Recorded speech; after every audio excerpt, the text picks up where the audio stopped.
तो सूर्य वंश और चंद्रवंश ये दो भिन्न भिन्न वंश का चुनाव प्रभु ने किया।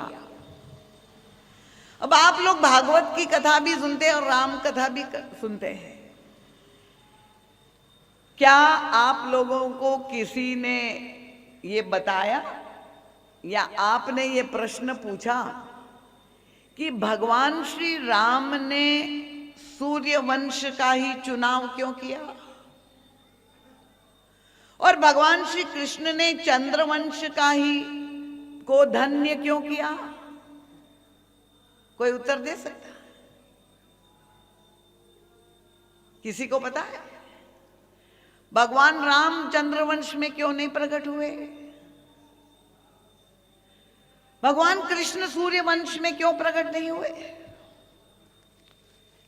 देखिए, किसी के पास उत्तर नहीं है ना, कभी नहीं सोचा, क्योंकि हम जाते हैं भागवत की कथा में और चाहते यही है कि भजन हो जाए, कुछ नाच उछल कूद और उत्सव हो जाए, नृत्य का आनंद ले ले, भजन कीर्तन का आनंद ले ले और बस उत्सव करके और प्रसाद खा करके वापस आ जाए। पर अगर आपने ये प्रश्न पूछा हो किसी भी संत महात्मा, किसी भी कथावाचक को, ना जिज्ञासा है और तब ये जानना चाहते हैं आप कि भगवान श्री राम ने सूर्यवंश को ही क्यों धन्य किया और भगवान श्री कृष्ण ने, क्योंकि ये दोनों अवतार है जो प्रश्न मुझे किया गया, भगवान श्री कृष्ण ने चंद्रवंश में प्रकट होकर क्या संदेश दिया है? परम पूज्य महाराज श्री, देखिए ये हमारे गुरुदेव का वैशिष्ट्य है।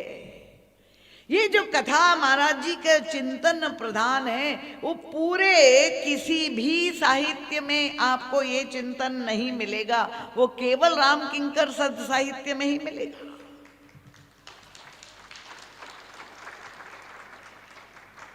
कि भगवान सूर्य किसके प्रतीक है। देखिए, वहां से हमारे गुरुदेव हमें चिंतन की उस दिशा में ले जाते हैं। चंद्रमा किसका प्रतीक है? तो माना यही जाता है कि जैसे ये व्यक्ति का शरीर है, ये एक स्वयं ब्रह्मांड है, व्यष्टि ब्रह्मांड, वैसे ही जैसा हमारा एक शरीर एक ब्रह्मांड है, वैसे ये संपूर्ण ब्रह्मांड, ये समष्टि ब्रह्मांड है, वो भी एक शरीर है। समझ में आ रहा है? वो समष्टि ब्रह्मांड और हम हैं व्यष्टि ब्रह्मांड, एक इकाई है उस समष्टि। यूनिवर्सल कॉस्मॉस जो समष्टि है उसका हम एक इकाई है, और जो हम में गुण है वो उस समष्टि में ही है, वही प्रकृति, वही गुण हम में ही वही तत्व है। तो जैसे हमारे कहते हैं कि अंदर आत्मा, आत्मस्वरूप हम सब है, जो हमें चेतना प्रदान कर रहे हैं वो आत्मा है, हमारे पास मन है, हमारे पास बुद्धि है, वैसे ही समष्टि ब्रह्मांड के भी मन है, बुद्धि है। ये जो समष्टि ब्रह्मांड, आप एक जब पूजा पाठ करवाते हैं तो पुरुष सूक्त की आपने सुना होगा, श्री सूक्त और पुरुष सूक्त जब भगवान शालिग्राम का अभिषेक कराते हैं पुरुष सूक्त के द्वारा करते हैं। तो ये जो समष्टि पुरुष है ब्रह्मांड में, उसमें पुरुष सूक्त में एक श्लोक आता है, क्या उनका, चंद्रमा मनसो। ये समष्टि पुरुष का जो मन है वो है चंद्रमा।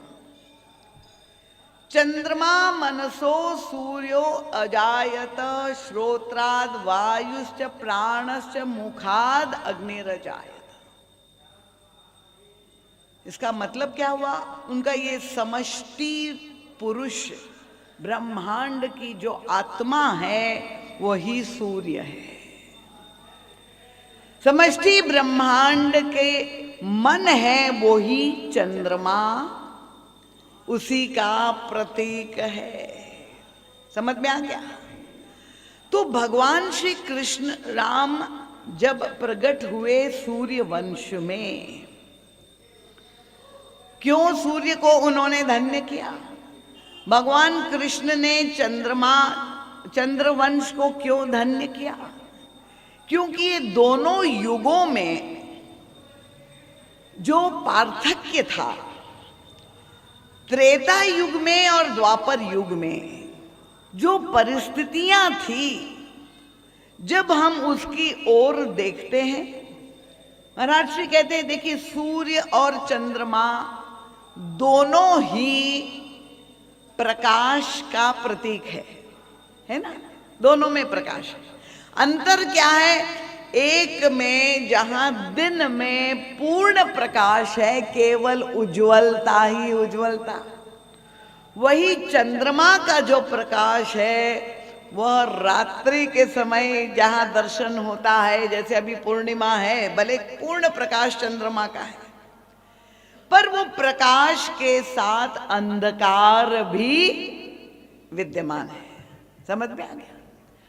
तो महाराज श्री हमें समझाते हैं कि दोनों ही युगों में अगर हम देखते हैं, अब सूर्यवंश भागवत की कथा क्योंकि आप लोग बहुत सुनते हैं, तो वेदव्यास जी ने श्रीमद् भागवत के 9वें स्कंद में सूर्यवंश के सभी राजाओं का वर्णन किया हुआ है। आप लोग जानते हैं भगवान श्री राम के चरित्र का भी वर्णन, और 10वें स्कंद में जो है चंद्रवंश का पूरा इतिहास, सारे राजाओं का वर्णन, और भगवान कृष्ण का भी जो है पूरा चरित्र आ जाता है। अब ये दोनों ही वंश के राजाओं को अगर आप देखें तो सूर्यवंश के जितने भी राजा है, महापुरुष है, बड़ा विलक्षण उज्जवल चरित्र है, महानतम महापुरुष सूर्यवंश में हुए।